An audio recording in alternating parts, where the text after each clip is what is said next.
please welcome to the stage Dara Khosrowshahi.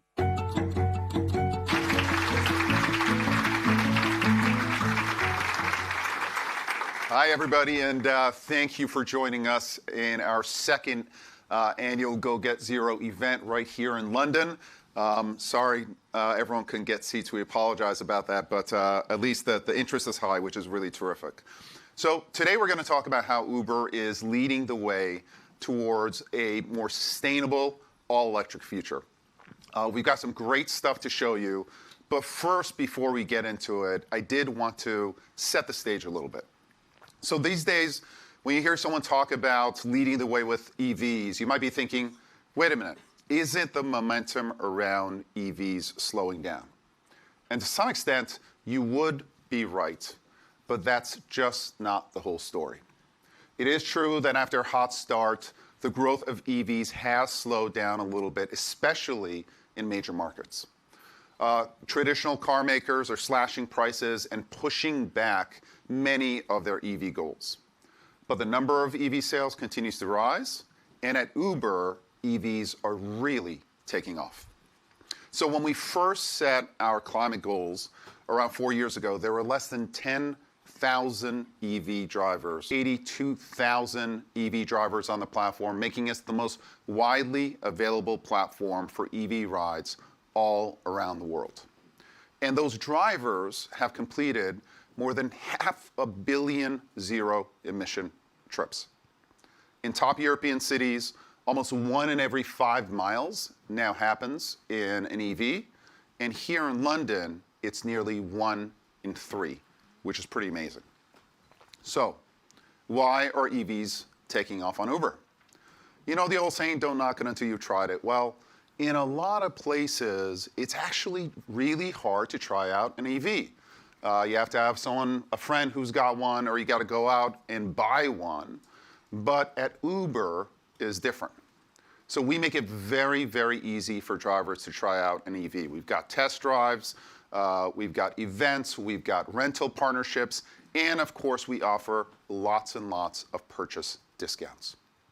And we also make it really easy for riders to try them too. Here in London, all you have to do is open up your Uber app, choose Uber Green, and you get an EV within a couple of minutes. And we're adding more EVs to our platform all the time. Because it turns out that when people do try an EV, they absolutely love it. For riders, an EV offers a smoother, quieter, more tech-advanced ride that also happens to be really good for the planet. For drivers, it's about never having to pay for gas again, and of course, lower maintenance costs. Drivers also tell us that they get tipped more when they drive an EV, which is great. And of course, cities love them because it means lower emissions and cleaner air for everybody. So that's why drivers on Uber are going electric 5 times faster than the average motorist. And when they do, they are really happy with their choice. And by the way, it's not just electric cars. At Uber, we are electrifying everything from tuk-tuks in India to e-bodas in Kenya to boats on the River Seine in Paris to e-mopeds in Taiwan, even EV trucks on Uber Freight. When we add it all up, zero-emission rides are now available in 32 countries in over 200 cities all around the world. Because no matter where you live, we believe you should be able to experience the benefits and the fun of riding in an EV. And Uber is making that possible for millions of riders and drivers all around the world. Now, if you haven't heard, this is a big election year around the world. We've got one happening in the US in just about a month. And EVs, like many things, have become a politically charged issue. How you vote often determines how you feel about EVs. But here at Uber, we see people from across the political spectrum, everywhere we operate, choosing EVs because they're just plain better. And no matter what your political beliefs, better is better. So at a time when people are backing away from an all-electric future, Uber is charging ahead. Now, the fact is that we can't do this alone. The reality is that we will only reach our zero emission goals if policymakers and other businesses do their part as well. We need more affordable EVs. We need stronger EV mandates. We need incentives for people who are driving the most. And we want to make sure that chargers are available in every community, not just the wealthiest. So we all need to step up. But here at Uber, we want to go even faster and do more, which is what today is all about. So to kick us off, you're going to hear from Sandeep Jain, our Chief Product Officer, about the strategy behind what we're doing. Then Sachin Kansal, our Vice President of Product Management, will talk about how we're getting drivers and riders closer in an all-electric future. Fail Kassar, who runs our sustainable delivery program, will talk you through how we're making our delivery business more sustainable. And then you'll hear from our new global head of sustainability, Rebecca Tanucci, about how we're working with partners to make an even bigger impact. Again, I'm very grateful to everyone for joining. We're incredibly excited about where we're headed. And after you leave here, we hope you will be too. Thanks, everyone. Please welcome to the stage Sandeep Jain.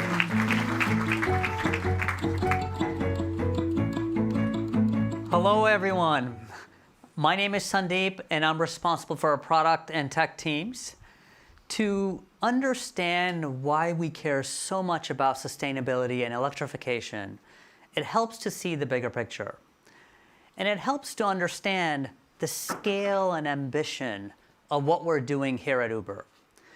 People don't always think about us this way, but we're the industry leader in marketplace technology. That means we connect people who need something with other people who can make it happen.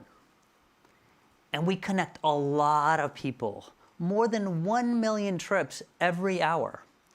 In fact, just since I started this sentence, we've completed 1,400 trips. That's the magic of Uber.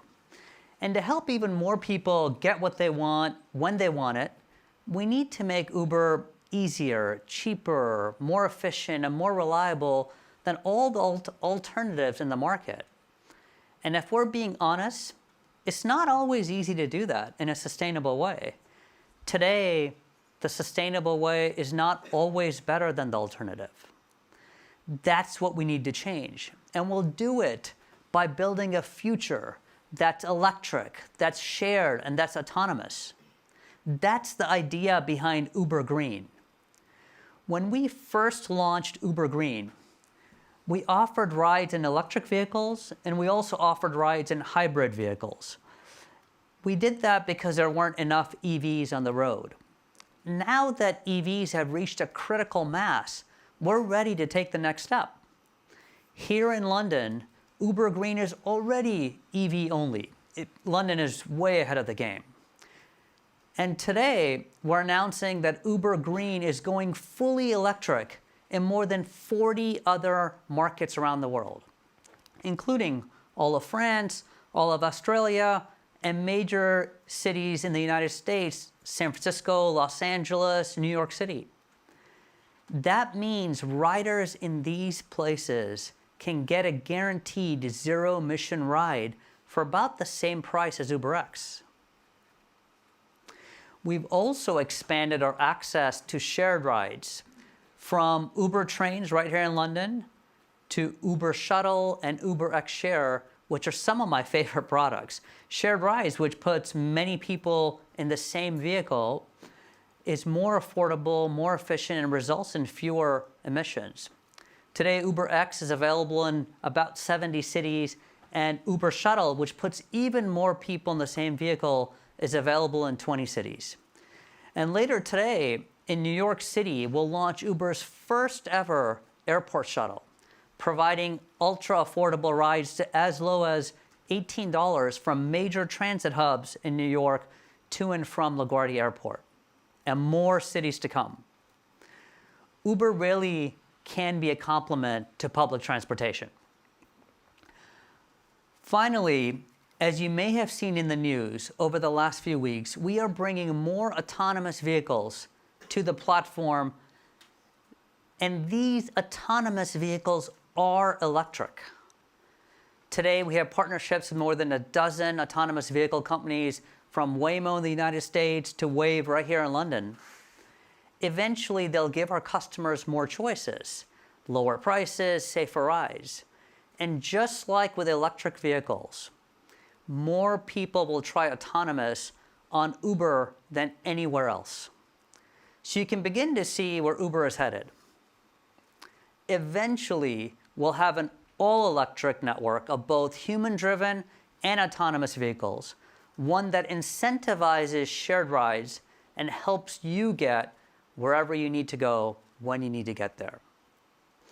At a time when fewer young people are getting driver's licenses, and I can relate to this because I have teenagers, we'll offer a real alternative to owning a car that's cheaper, easier, and better for the planet.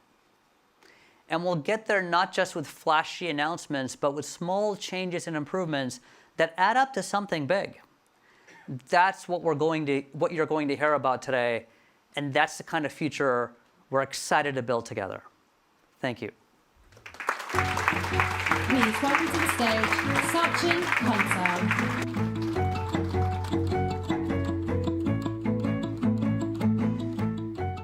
Hi everyone, I'm Sachin, and I'm responsible for our rider and driver apps, including all our efforts to go electric. I'm also an Uber driver, and I've been driving for the last 7 years. That's just the best way for me to step into the shoes of a driver and understand the app from their perspective and how we can improve the app. And for me to understand what it feels like to be an EV driver, I also went electric 2 years ago, and I added my EV to the Uber platform. And my experience as an EV driver has been improving. But who am I to talk about it? Let's hear from some real drivers who are driving EVs. My name is Eniola Robin, My name is Kevin Yates. and we drive an EV. People like going in the EVs. I've got a lot more jobs from people booking the Uber Greens because they want to go in electric vehicles as well. So you're getting more work. How you plan and organize your time as an EV driver is entirely up to you. The Uber app has an option to locate chargers near where you are using the GPS. I tend to charge it at the beginning or the end of the day, just depending on how I feel. It is a different drive. It is a more relaxed drive. It's silent, it's smooth, it's perfect.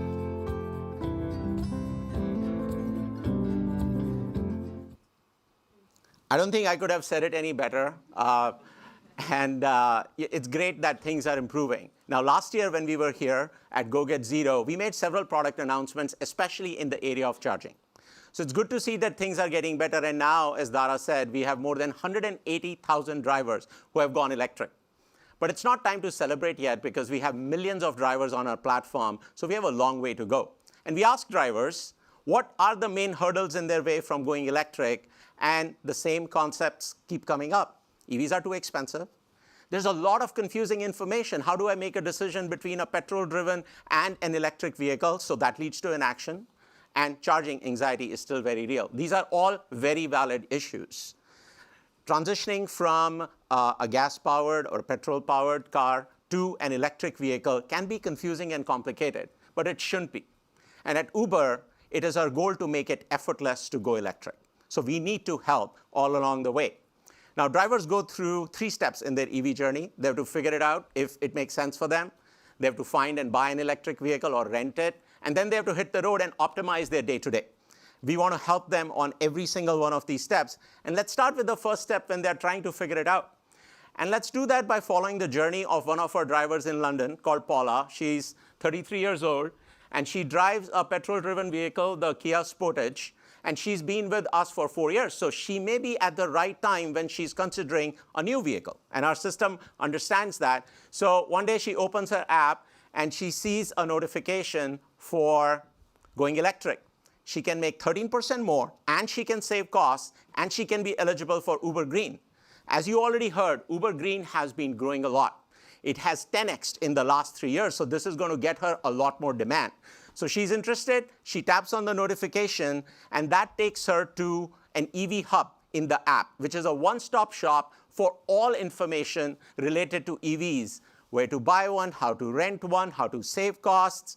The most important question in her mind is, how much is it going to cost as compared to my current vehicle? So we have a tool for that where she can compare her current vehicle with any EV, and she's doing that comparison, and she sees that the initial price is actually much higher for an EV, and that leads to a sticker shock.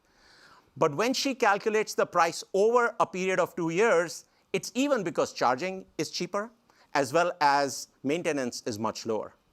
And when she further progresses for 4 years, because she holds a car for about 4 years, she actually saves $10,000. That's eye-opening for her. So maybe she can actually afford this. She's also worried about charging, but we have an extensive charging map in the app, so she feels good about it. But she still wants to get a real feel for what it is like to be driving an EV on a day-to-day basis, and she wishes that she can talk to someone. And that's where our veteran EV drivers come in. Many of them are actually here in the audience today as well. And they have spent a lot of time with other drivers, educated them about EVs, and they have been mentoring them. So we really thank them for their support and for being great ambassadors for electric vehicles. Let's give them a big round of applause.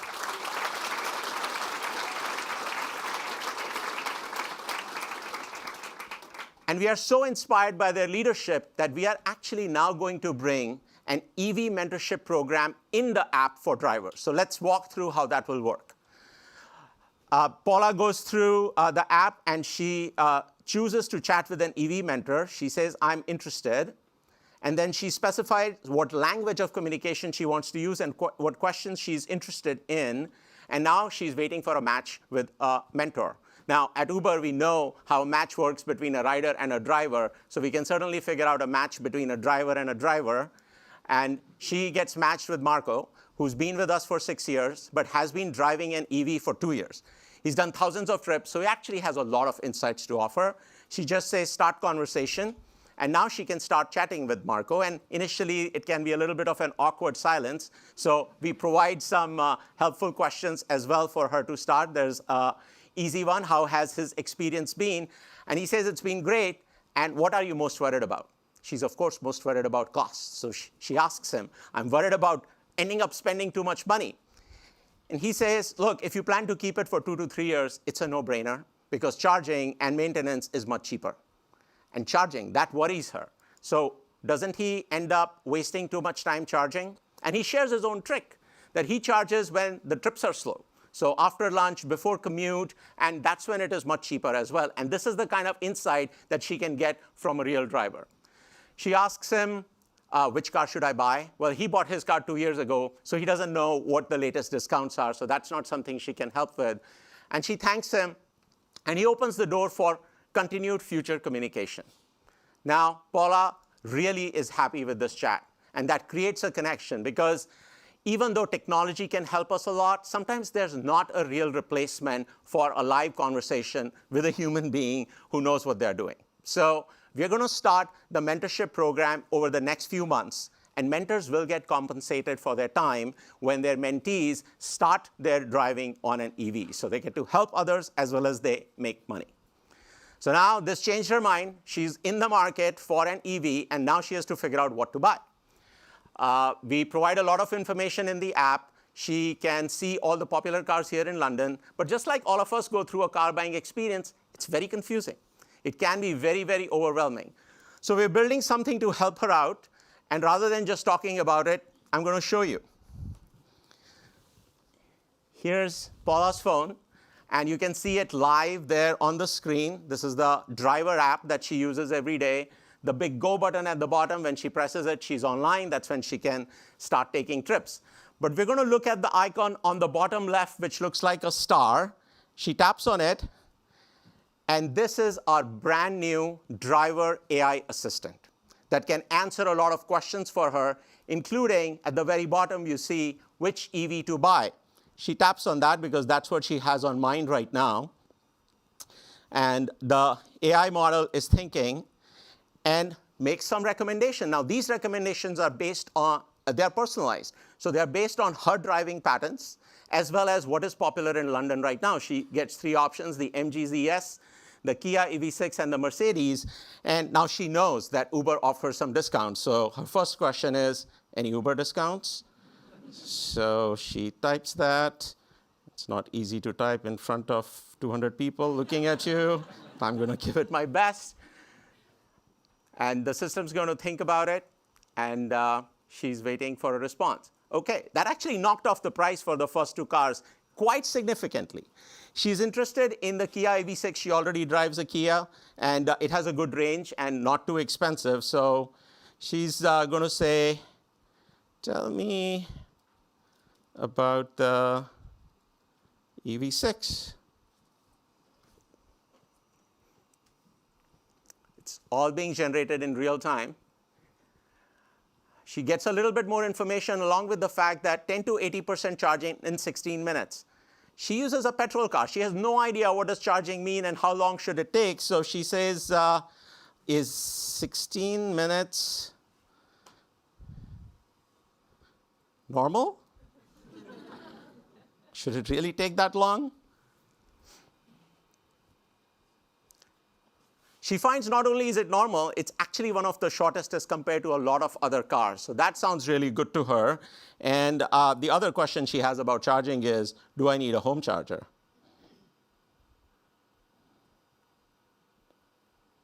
Because that sounds like a big hassle if she has to install something for her to be able to own an EV.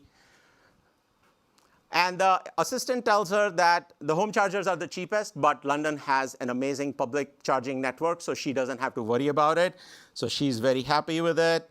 And she says, thank you. You always have to keep your AI model happy. And thank them wherever you can. And now she gets some next steps for what to do in terms of buying the car. So I'm going to put this phone down. And she has her next step. And she, over the next couple of days, buys an EV6. We're going to launch this driver AI assistant. It's already in beta testing, so we're going to be testing it for the next few months. And then we're going to launch it, starting with the EV-specific questions, as well as a few other use cases. All right, so she's bought the EV6, and she's now hitting the road. She's added it to her Uber account. And this is where a lot of the features that we have built over the last year become really helpful for her. For example, there's a charging map that's available to her right from the home screen of the app. She has access to charging discounts from many of our partners, and these are significant discounts, 54% off from BP Pulse. She can also connect her car to the Uber app, so we always know what her battery level is. When her battery level is good, let's say she's at 66%, it's green. She can accept any trip, she can complete any trip. But when the charge goes down, and let's say she's at 22%, now she gets on that hairy edge where she will not be able to complete every trip. So if she gets an offer where she has to go 56 miles, we're not going to send her that offer. We're going to send her offers that have a shorter driving distance, and we call that battery-aware matching. So for Paula, the driver, we have smart matching, we have a charging map, and we just introduced an AI assistant that's there to answer any of her questions. And of course, she has access to Marco, her EV mentor, who can help her whenever she's out of ideas. This is how we want EV driving on Uber to be, easy and seamless. And as Sandeep said, we are a marketplace business. We are a network. So if we improve the experience of an EV driver, we're going to have more EV drivers on the road. And as we have more EV drivers, the rider wait time will go down, and which means that we will have more riders requesting Uber Green. And we want more riders to be requesting Uber Green because that's how drivers' earnings will go up. So in addition to improving the driver's experience, we also need to improve the rider's experience. So for that, let's follow the story of Chloe. She is a rider in London, 49 years old, and she wants to do the right thing for the environment every single day in her own way, and requesting Uber Green is one of those ways. And in London, as you already heard, requesting Uber Green is an all-electric affair. And just to add a little bit more fun, for a limited period of time, in London, when she requests an Uber Green, she could get a ride in the Lotus Electra EV, which is a really nice car. And in the US, starting next week in LA, Miami, and Dallas, you can reserve and ride in a Rivian R1, which is a pretty adventurous car as well. So we're going to have a series of premium EV pop-ups because we want to make sure that riders can experience the world's most innovative EVs on Uber. In a survey that we ran, we found out that 1 in 4 Uber riders had their first EV experience on Uber. So that's a pretty important privilege that we take very responsibly. So we are always looking for ways to add more fun and a little bit flashiness to your EV riding experience. But let's go back to basics. We want to improve Chloe's in-app experience as a rider. Last year, we introduced a way for her to track her emission savings in the app so that she can understand what her impact on the environment is in terms of the kgs of CO2 that she's saving, and she can also see a list of all of her green trips.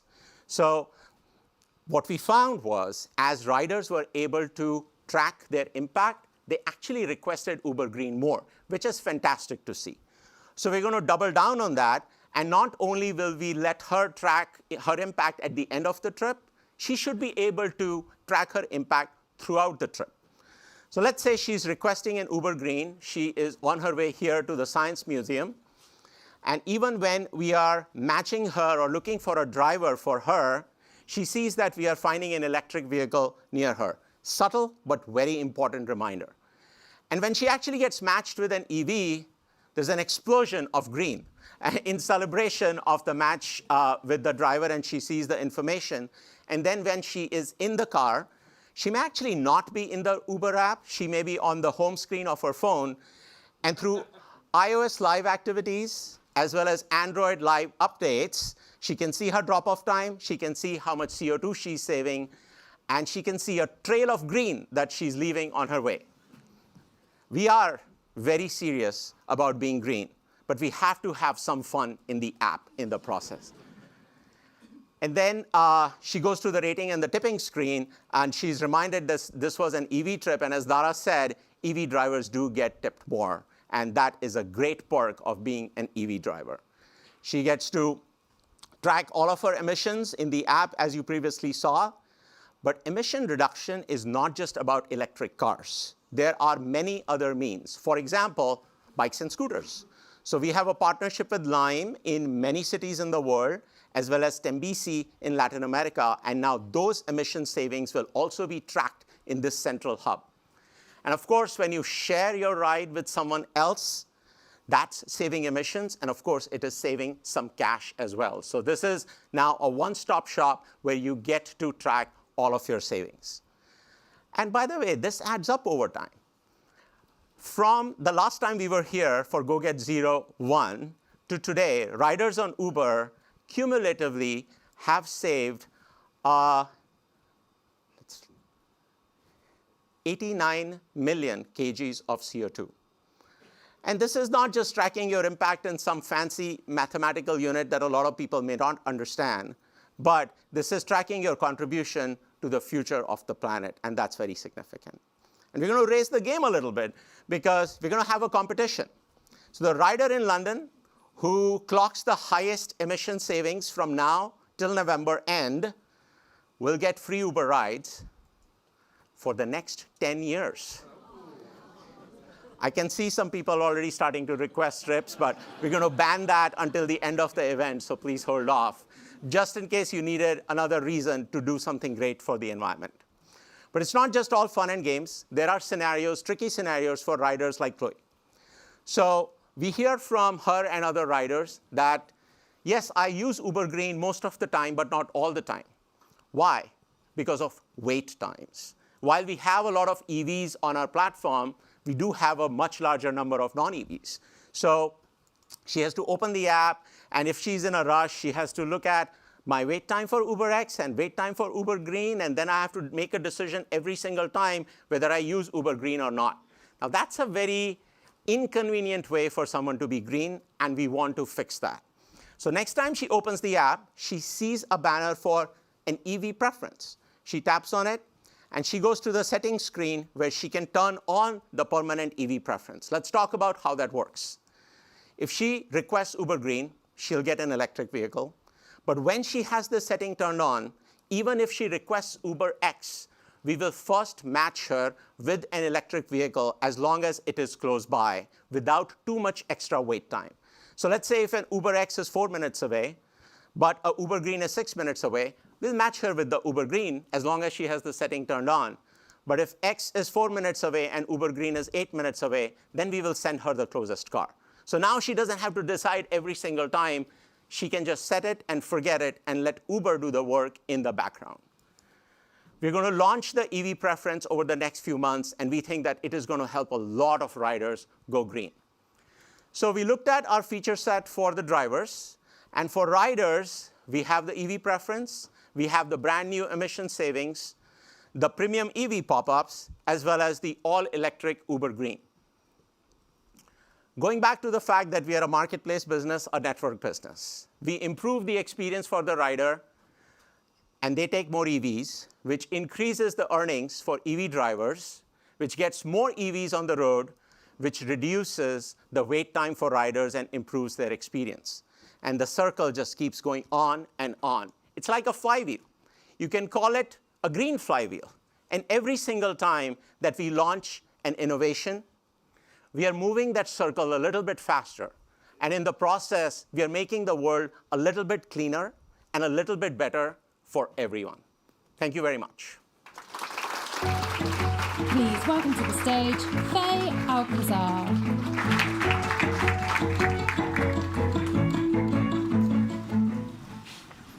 Hi everyone, I'm Faye, and I lead sustainability for Uber Eats. I want to start by asking everyone to close your eyes. Picture the hardest sustainability problem to solve, the one we're still trying to figure out. Now open them. I'm guessing a lot of you are picturing something like this, or this, or this. But how about this, or this, or this? Right now, Uber Eats has more than 1 million merchants on our platform, fulfilling hundreds of thousands of orders a month. And each order has 5 to 10 packaging items included, a lot of which are made of unrecyclable material that typically ends up in landfills. If we can start to make those items more sustainable, it will have an enormous impact on the planet. And we're not the only ones that want to do this. Consumers don't like ordering takeout and ending up with a mountain of packaging waste. Merchants don't like it either. And with more regulation around sustainable packaging being put in place all the time, merchants also want to be able to stay ahead. We have a chance to meet everyone's needs. But before we can do that, 2 things need to happen. First, sustainable packaging has to be as good as or better than the regular stuff. And it turns out that's really hard. When food gets delivered, it needs to be hot. It can't leak. And it needs to look the same as it did when it was prepared. That's easy if we're talking about a burger. But if we're talking about something like curry, things start to get messy, literally. Second, sustainable packaging has to be easy to buy, use, and dispose of. The definition of sustainable packaging changes all the time, and restaurant owners are busy enough. And even if they're committed to sustainability, they often get bad information. We recently tested a bubble tea ceiling that claimed to be made out of 100% paper, only to find out that it was actually 60% plastic. Then there's the consumer side. We don't really know what to do with sustainable packaging. Do we recycle it? Do we compost it? If the answer isn't clear, it typically ends up in the trash. In other words, it's complicated, but it shouldn't be. And that's where Uber comes in. A year ago, we set a goal to remove damaging plastics from deliveries by 2030. And we're doing it by using our size, scale, and resources to make the sustainable choice the better one. It starts with giving people the right information. At a time when no one really knows what sustainable packaging actually means, we've partnered with global experts like Planet Arc and WRAP to come up with a clear definition. It's reusable, recyclable, or compostable. Beginning with the few markets, we also identified the biggest challenges and opportunities. In Paris, where regulations are really strong, over half of our orders are already in sustainable packaging. In Taiwan, it's a fraction of that. And that's because relatively small items like plastic straws and bamboo chopsticks aren't sustainable. Once we know what we're up against, the next step is helping merchants make the transition. To begin with, we're launching an education campaign to help merchants better understand sustainable practices in their market. Next, we're offering discounts and incentives to help them get started. And we're doing that by launching a global marketplace to make it easier to find reusable, recyclable, and compostable packaging that has been vetted and approved according to our best-in-class standards. We're also running an innovation pilot in Paris to identify the most innovative packaging companies, like Nopla, which makes packaging out of seaweed, or Relief, which makes bags out of fallen leaves. And we're helping some of our merchants try them for free to prove that these are high-quality products that customers love. Finally, we'll be giving the top 10 merchants in every market who have reached our highest standard of sustainable packaging $50,000 each to help them do even more. Because we want to prove that with the right products, there's no real trade-off. It's all upside. But don't take it from me. Here's some of our ambassadors now. My name is Jem Yildiz, and I'm the co-founder of What the Pitta. My name is Baha, I run Alma. I think the easy part about becoming more sustainable is that there's a lot more packaging options available. Drop an email to your supplier and ask what sustainable options for packaging they may be able to offer you. Once you pass your initial hurdles of sourcing your supply chain, maintaining it is much easier. I think our customers love to see our sustainable packaging because it matches the actual ethics of our business. When you're deciding to go sustainable, you have to see it as a project. You don't have to think it's got to change overnight. Being consistent and being committed is what matters in the long term to being sustainable. And we being as a small business, this is our 5 cents to protect our planet, to protect our environment.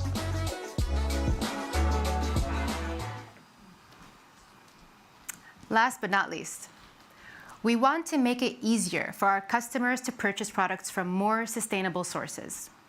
We're adding beloved merchants from local farmers markets to the Uber Eats app.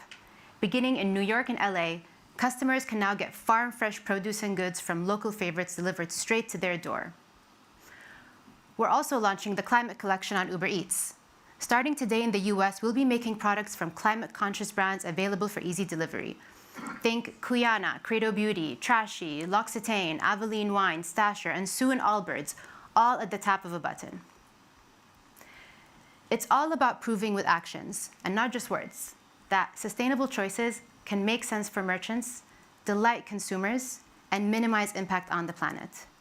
And that on a platform like ours, small changes really can make a big difference. Thank you.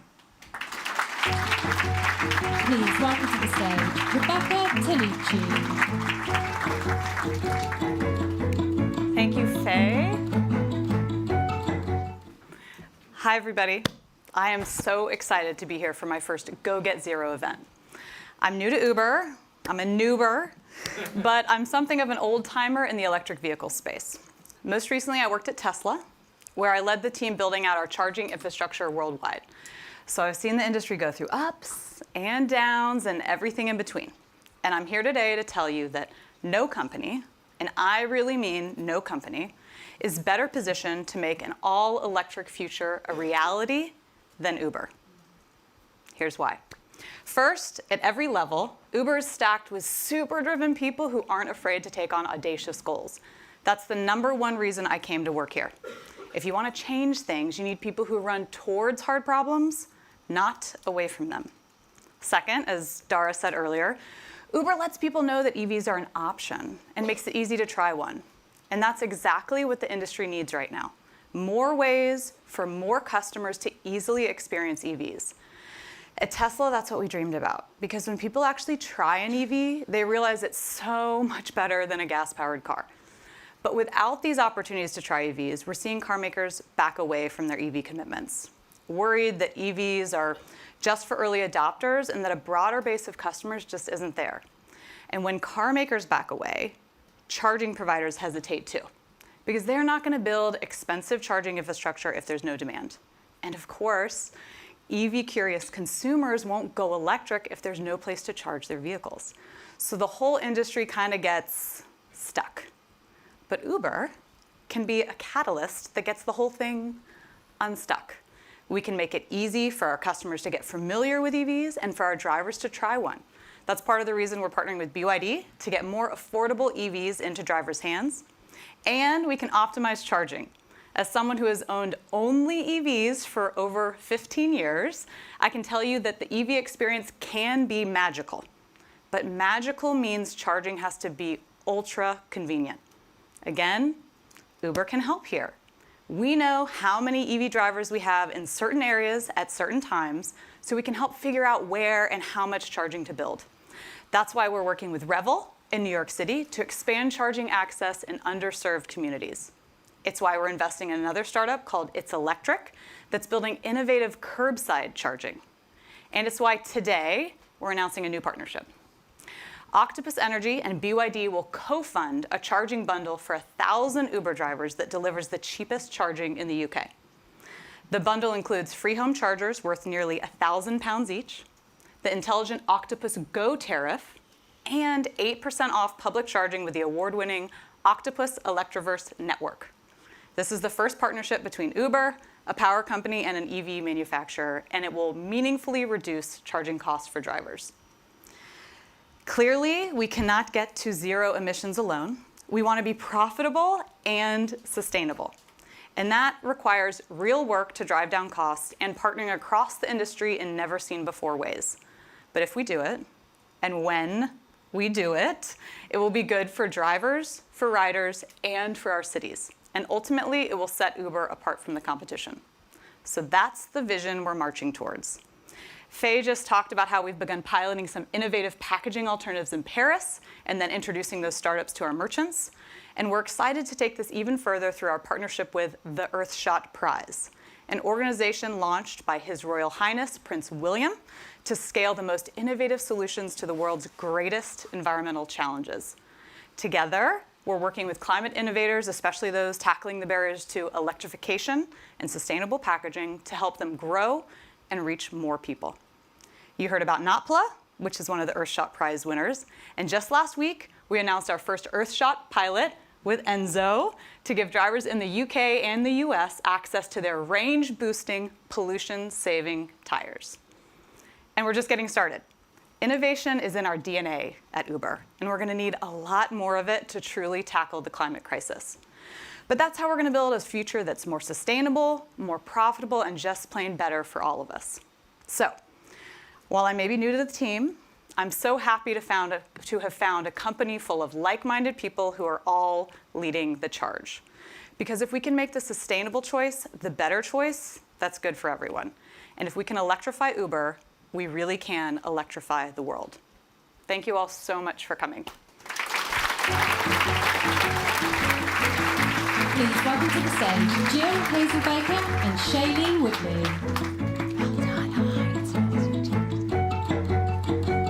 Do you have a seat preference? No. I'll follow you. Okay. All right. The glasses preference? No. Take them off. You look great. Thank you. Hello. Hello. Hi, everyone. I'm Jill Hazelbaker, Chief Marketing Officer at Uber. I also head up our public affairs teams. And I am delighted to be with you today.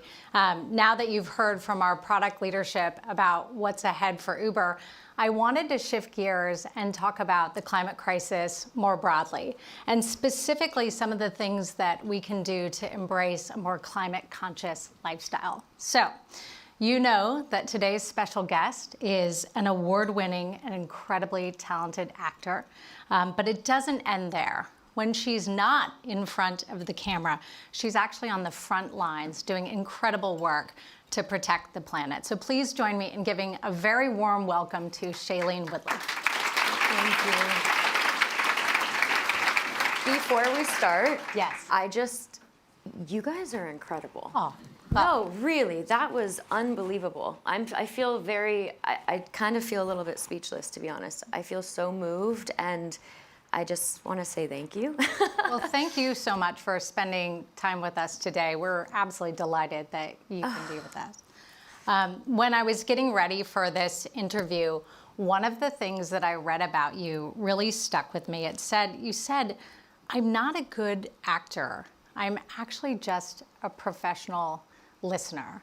And I thought that was so important. I have to say, I take an issue with Not a Great Actor because Big Little Lies is one of my favorite shows. But I thought it was such an interesting thing. And I wonder if that perspective, I'm not a great actor, I'm just a good listener, informs the work that you're doing on climate.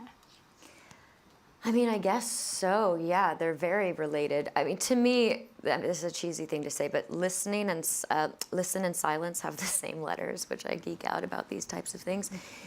And for me, that is what nature has always, like, I don't say I'm an environmentalist, I don't say I'm a climate activist, I just love nature. I love nature. Nature is where I have always found my center. It's where I've always been reminded of the truth.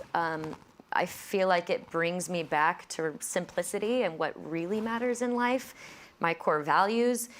And there's a silence that comes with nature to just be and to just listen and to receive. It doesn't really ask much from us other than to participate and be aware and open. And other than that, it just endlessly and infinitely gives. And I guess that is in alignment with the principle of listening, which is, I don't know, I mean, the world right now is chaotic. It's wacky, it's wild. And I feel like there's so much noise to the point where even sometimes in conversations like these, I'm like, I don't know how to answer anymore the way I used to be able to answer, because things are constantly shifting and changing and the noise is getting louder and louder. And there's so much finger pointing of you should be doing this or we're not doing enough. And actually, when we take a deep breath, when I take a deep breath and sit back and just become aware of the environment of humanity and nature and listen to what's going on, I see that there's actually more good than bad, and there's more hope than destruction, and there's so much to celebrate, and there's so much to be excited about. But it takes removing myself from the noise and actively choosing to listen to be aware of that. And is that really where it started for you as a kid in nature? Yeah. Tell me a bit about that. I grew up in Southern California outside of Los Angeles, and camping was the holidays that we would go on as a family. I learned to swim before I knew how to ride a bike. I was very lucky to have parents that... She's also an accomplished diver. If you haven't watched Hope in the Water, which we'll come to in a minute, which is her PBS docuseries, you absolutely should. Nature just made sense to me. And when things were chaotic or stressful at home or at school, or I started acting when I was 5, and I think a piece of that as well, if I could just go to a park in my local town. It was an escape. It was an escape, and it was a reminder to play. It was fun. Like, you could climb a tree. It was free. There was nothing, there was no, the only exchange was like an energetic one. There was nothing more than that. And I really, as a kid, it just made sense. Nature was never mad at me. And there was something about that I think allowed me to feel very free in my imagination, free in myself. And so that's where I feel like it is a responsibility. And we talk about things like sustainable lifestyles, and I'm just like, it's just a lifestyle. It's just a choice. It's a choice to... And a way of life for you. Yeah, it's a choice to care, and it's a choice to do something, or it's a choice not to. And for me, from a very young age, I didn't feel like I had a choice. I was like, why would I choose anything other than to honor the planet that is giving me life and is giving me the miracle of being alive. So for all this soulful listening, you're also a bit of a rebel. You take pretty bold stands. So you were part of a peaceful protest in North Dakota, protesting the Dakota Access Pipeline, and she was actually arrested. And you live streamed the arrest to tens of thousands. I didn't plan on getting arrested. Right, so okay, all right. That's a fair interjection. Can you tell me about that experience? What drove you to participate in the protest, how people responded, and whether you'd make the same decision again? In a heartbeat, I would make the same decision again. I had a feeling you were going to say that. That was a very specific moment in time because it was 2016. It was before the election in the United States. I feel like everything after 2016 shifted dramatically when it came to activism or participation.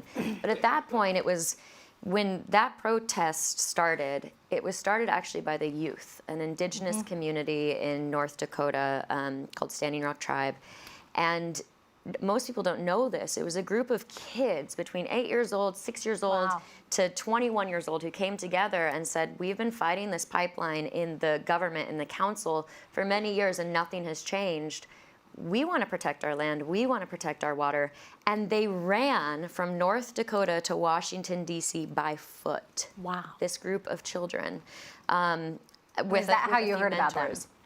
I was already friends with some people from the tribe, so that's how I knew what was going on. But I joined them on this run, and I remember when we first got to D.C. and showed up outside the Army Corps of Engineers, and then we went to New York, I was on the phone with CNN and Fox News and MSNBC saying, can you guys please come and cover this? Just interview these children, hear what they're saying. And no one showed up. Really? It was wild. And I did the whole, like, try to name drop thing, didn't get me anywhere. It was a time when people still, this is why I felt so moved by this presentation, because for so long, I feel like we've been asking for solutions and we've been asking for people to care, and it just wasn't on a mainstream level of consciousness or awareness yet to want to participate. And that was a massive turning point, because a movement that started with a group of 25 people, mostly youth, ended up being tens of thousands of people from around the world who came to an indigenous community in North America. Incredible. To stand with the community there. And as much as it was about the pipeline, it was also about, and you can't really talk about climate without talking about all of the intersectionality that comes with it. And a lot of it happens to communities that aren't very loud when it comes to mainstream media and don't have a lot of platforms to speak on. And that was I feel, a historical moment in recognizing that more people exist in this conversation than just those of us in this room. So you've clearly been at this for a very long time. I'm curious if, as you were coming up in Hollywood, anyone ever said to you, you know, Shailene, you shouldn't take such forward-leaning positions, or... Never. They never told me anything like that. And no one ever said it, you know, you might alienate a particular audience. Yeah, of course. I was told to stop talking I still constantly am like, oh, you probably shouldn't say that. But I sort of have this, maybe it's rebellious, a rebellious nature. Maybe it's just my genetic makeup. But I do feel like when you can, you should do. And when I can, I do try. And are you recruiting others to come along with you in your day job? I tried that. It didn't work very well. Really? People don't like to be told what to do. Okay, fair enough. I don't like to be told what to do. But people do like to be inspired. And for many years in Hollywood was called the tree-hugging hippie, and that was sort of the label that was applied to me. And I was like, well, there's worse things to be called. But now it is really exciting to see all of these people who once kind of pigeonholed me into this category of hippie suddenly writing things on their own, or making lifestyle changes on their own, or being ambassadors to organizations on their own. And you can only hope to inspire and empower through example, because this idea of you're not doing enough and you should be doing more. I had so much anger for so long about the fact that we weren't moving as quickly as I thought we should be moving, and that no one seemed to be listening. We're listening here to you. Yeah, you really are, and you're making definitive action, which is the most exciting part. But you can't force, and there's something really beautiful about the slow patience that comes with being aware, making choices in our personal lives, encouraging corporations to do the same, and then watching those ripple effects be as they will. People want to care, I believe. So I mentioned earlier this docuseries, Hope in the Water, which you participate in, which shines a light on what people eat from the ocean and on sustainable harvesting and practices. Can you talk a little bit about why you wanted to join them and what you learned from it?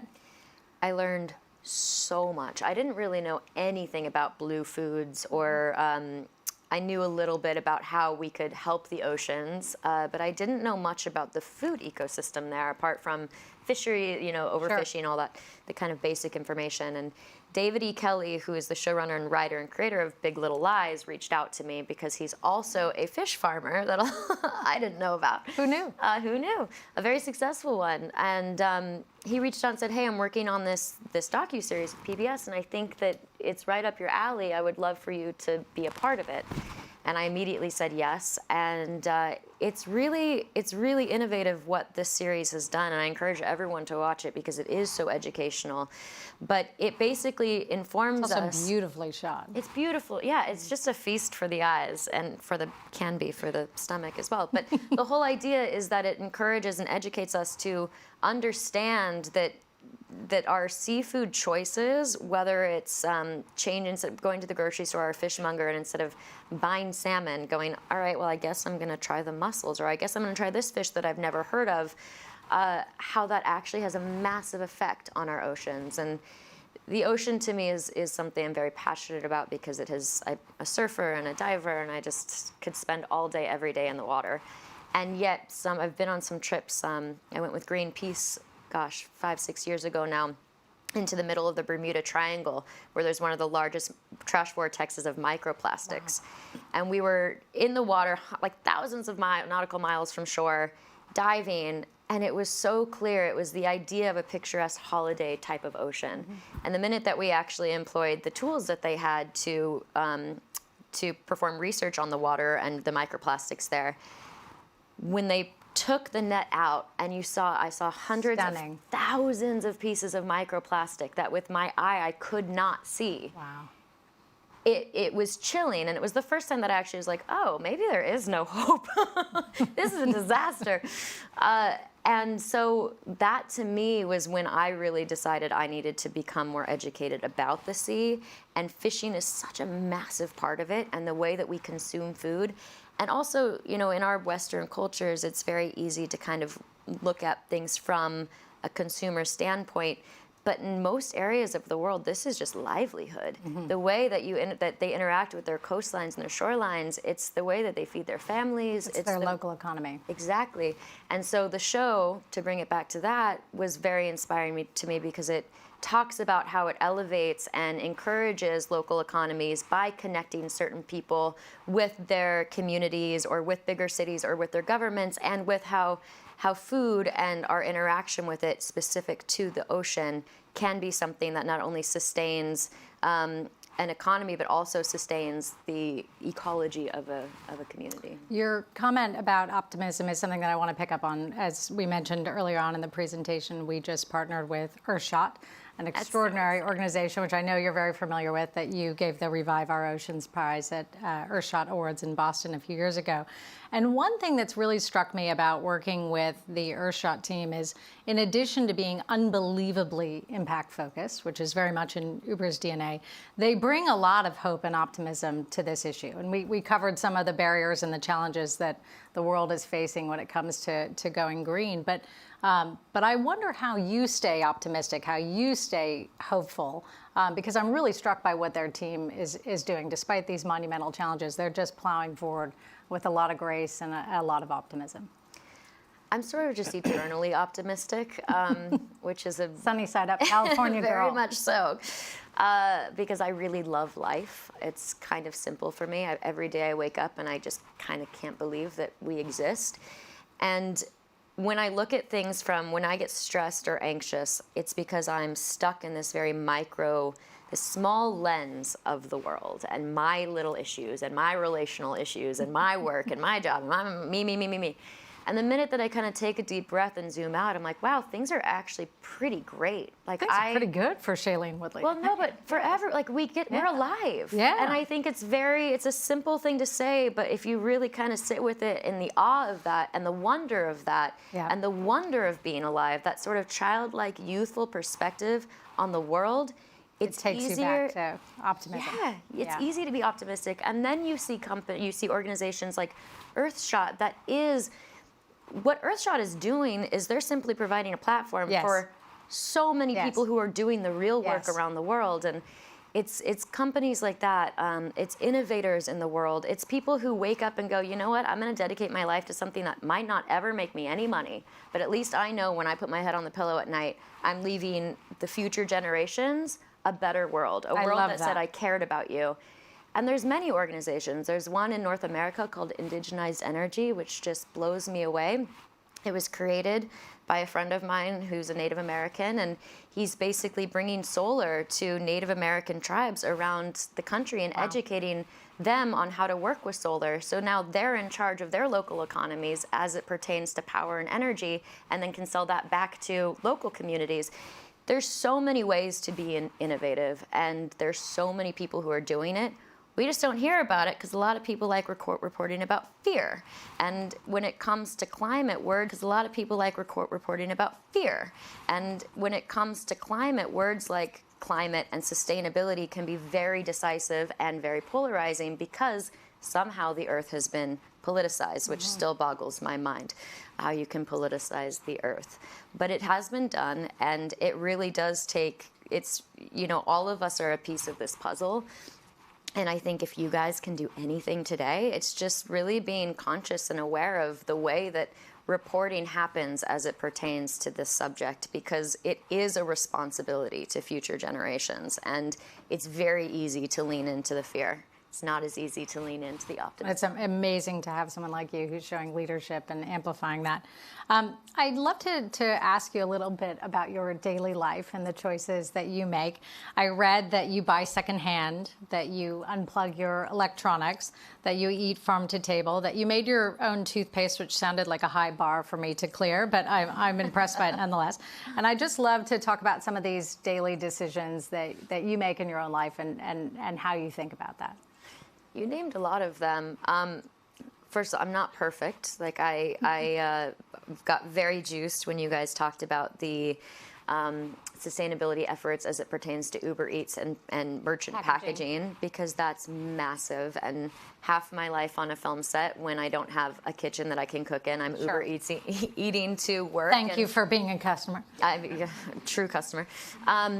But oftentimes the food comes and everything is plastic, and tied in plastic, over top plastic. Yeah, and it's, so I think when it comes to lifestyle, there's a lot of grace that has to go into it, which when I was younger, I didn't have much of, and I was much more headstrong, and I can't do this because it's bad for I'm a little bit more relaxed now.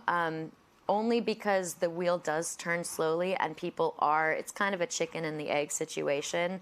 Consumers drive everything with our money, but then you also need the corporations who are doing and making the efforts to make options available to us, which is what you guys are doing.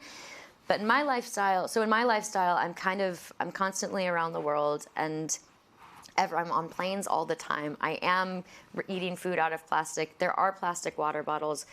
By no means perfect. And I think the message that I always try to get across is it's not about being perfect. It's about doing what you can when you can.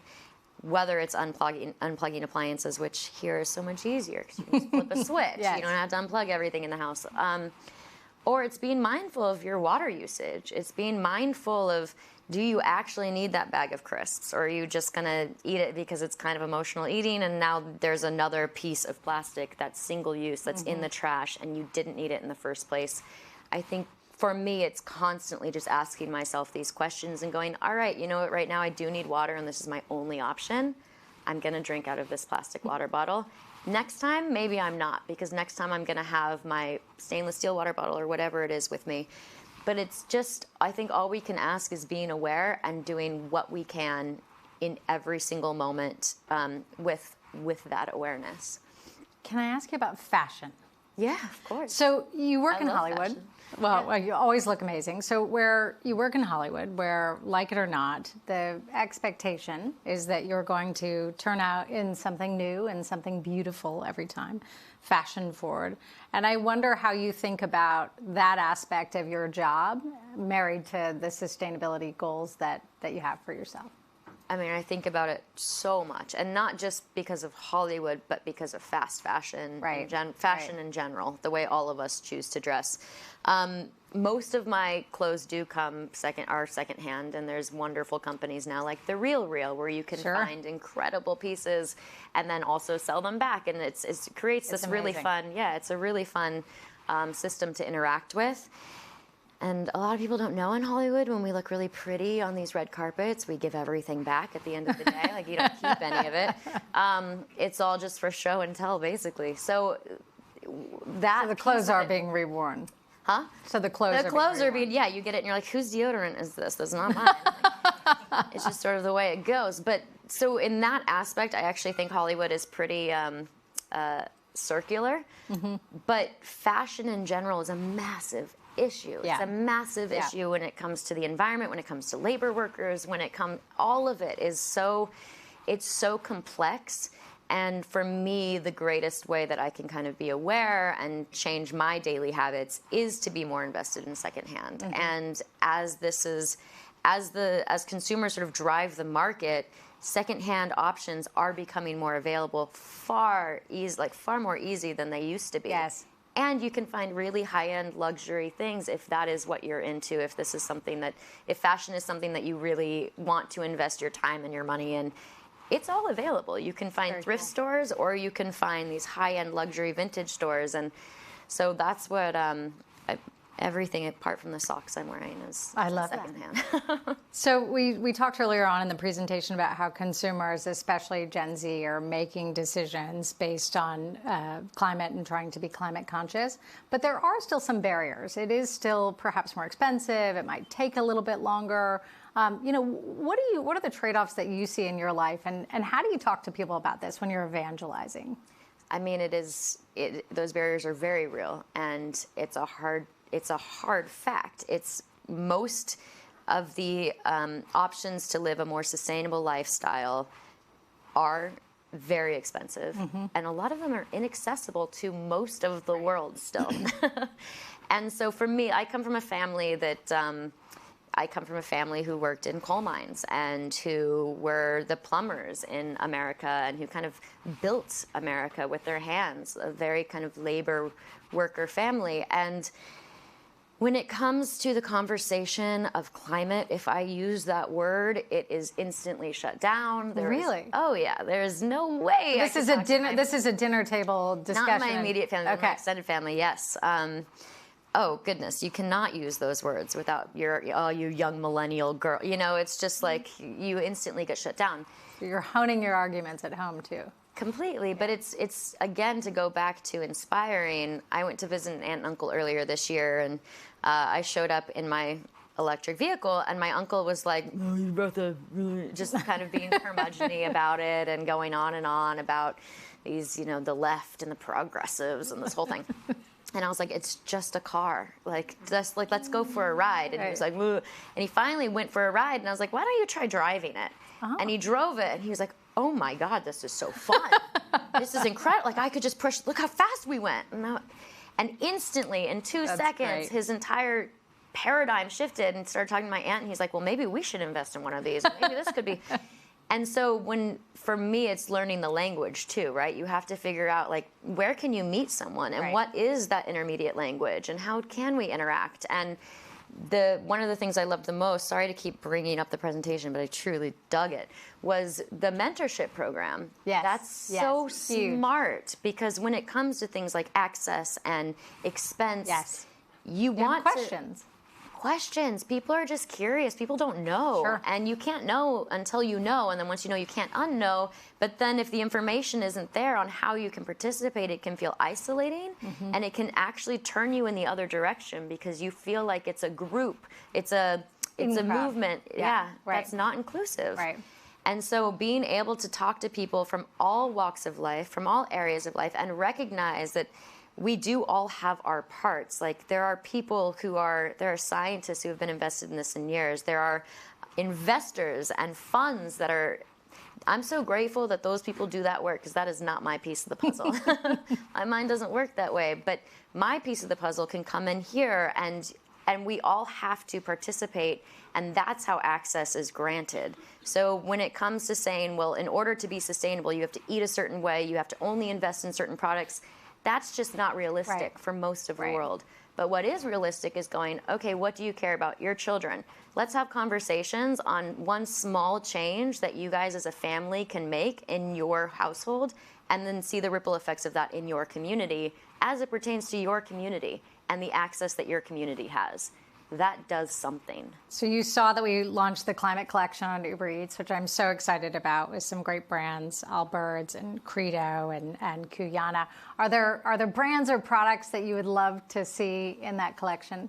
I mean, there's so many. There's an amazing champagne company called Telmont Champagne. That's just, I was lucky enough to visit their. We've got the head of Uber Eats over here, so he's listening. Yeah, no, they're legit. They're the real deal when it comes to making the efforts and doing every single thing they possibly can to not only change their company, but also drive the entire market in Champagne to change as well.